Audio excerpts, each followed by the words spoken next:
Нового катка на человеческих костях не будет. Власти отказались от идеи строить в Кизлеве спорткомплекс на территории бывшего мусульманского кладбища. Этого добились стараниями местных активистов и обращениями в прокуратуру. На территории кладбища намерены разбить сквер. Совместно с активистами, общественностью разрабатывается проект, идут обсуждения по формированию мемориала на основной территории.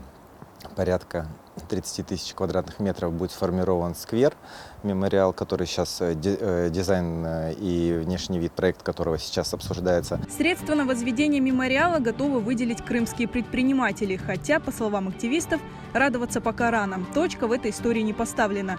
Вся территория условно поделена на 3 части, 2 из которых, это как раз то место, где собирались построить каток, пока еще остаются под угрозой застройки.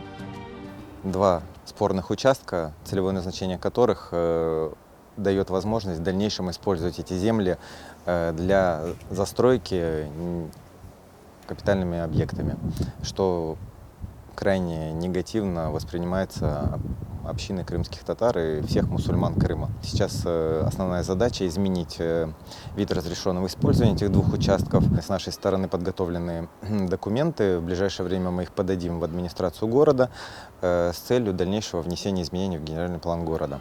Споры вокруг территории бывшего кладбища в Кизлеве шли давно. Идею построить Ледовый дворец на костях мусульман лоббировал вице-премьер Евгений Кабанов, который сейчас находится под следствием. Кладбище занимало огромную территорию. Умерших здесь хоронили вплоть до 1944 года. Но после депортации крымских татар кладбище сравняли с землей, надгробия разрушили и использовали в строительстве.